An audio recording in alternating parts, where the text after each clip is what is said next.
আমি এখন রান্না করব ডাল, মটরের ডাল। তো মটরের ডালটা আমি কিভাবে সম্বারা দেব, এই সম্বারার উপর মটরের ডালের স্বাদটা নির্ভর করছে, সেটা একটু তোমাদের সঙ্গে শেয়ার করছি। এই দেখো আমার গ্যাস জ্বলছে অলরেডি।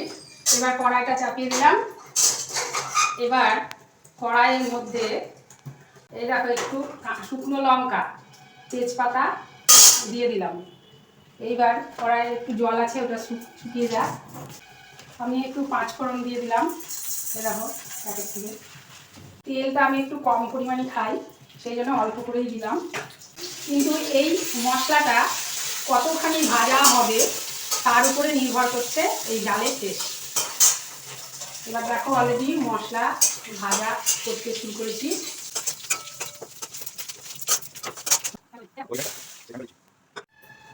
এই দেখো ডালের মধ্যে পরিমাণ মতো লবণ, হলুদ আর সামান্য মিষ্টি দিয়ে দিয়েছিলাম। এবার ফুটে গেছে, আমার ডাল রান্না কমপ্লিট।